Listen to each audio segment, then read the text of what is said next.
இன்றைக்கி வந்து தக்காளி குழம்பு டு மீன் குழம்பு மாதிரி எப்படி செய்கிறதுன்னு பார்க்கலாம். ஒரு வாணலி வந்து அடுப்பில் வச்சுக்கலாம். சட்டி நல்லா காஞ்சோன்னா தேவையான அளவு எண்ணெய் ஊற்றிக்கலாம். வெங்காயம் தக்காளி வதக்கிறதுக்கு எண்ணெய் ஊற்றிட்டு எண்ணெய் காஞ்சானா ஒரு ஸ்பூன் சோம்பு போட்டுக்கலாம். ஒரு கொத்து கருவேப்பிலை போட்டுக்கலாம். அப்புறமேல இப்போ உரித்து வச்ச சின்ன வெங்காயம் பூண்டு ஒரு கட்டியை போட்டு நல்லா வதக்கிக்கலாம். நல்லா வதங்கட்டும்.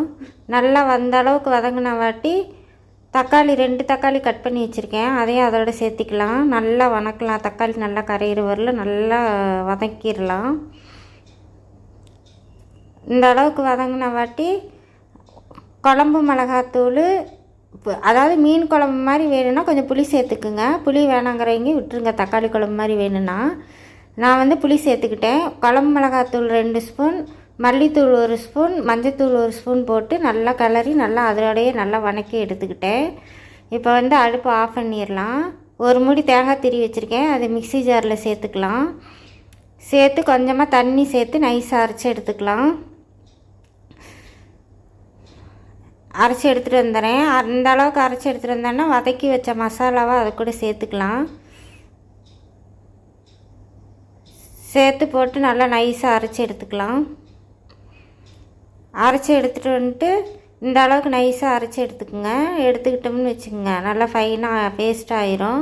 அப்புறமேல அடுப்பை பற்ற வச்சு குழம்பு குண்டாவை அடுப்பில் வச்சு எண்ணெய் தேவையான அளவு ஊற்றிக்கலாம். கடுகு கொஞ்சம், உளுத்தம்பருப்பு கொஞ்சோண்டு ஜீரகம் சேர்த்துக்கலாம்.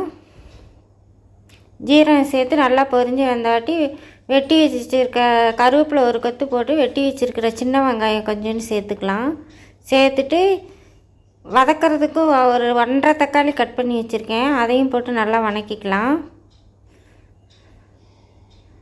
வெங்காயம் இந்த அளவுக்கு வதங்கின வாட்டி வெட்டி வச்ச தக்காளியை போட்டு வதக்கிக்கலாம். நல்லா வதங்கட்டும்.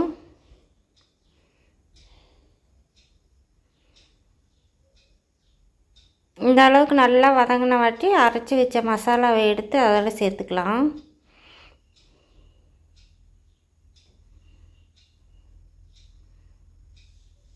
மிக்ஸி ஜாரில் மீதி மசாலா இருக்கும், அது கொஞ்சோண்டு தண்ணி சேர்த்து நல்லா கழுவி அதோடவே சேர்த்துக்கலாம்.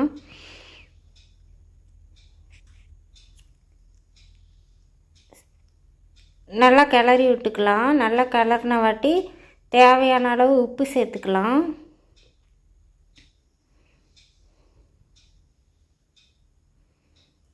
தேவையான அளவு உப்பு போட்டு மறுபடியும் நல்லா கிளறி விட்டுக்கலாம். கிளறி விட்டுட்டு தட்டு போட்டு மூடி வச்சு நல்லா கொதிக்கிட்டோம்.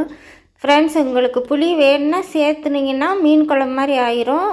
புளி சேர்க்காமல் செஞ்சிங்கன்னா தக்காளி குழம்பு மாதிரி இருக்கும். சாப்பாட்டுக்கு டிஃபனுக்கு எல்லாமே நல்லாயிருக்கும். பாருங்கள், இந்த அளவுக்கு நல்லா கொதி வந்து உங்களுக்கு குழம்பா எவ்வளோ திக்னஸ் வேணுமோ அந்த அளவுக்கு சுண்டை வச்சு இந்த அளவுக்கு கொதிச்சா போதும். நல்லா பச்சை வாசம் அடிக்காதே, எல்லாம் வதக்கி தான் சேர்த்திருக்கோம்.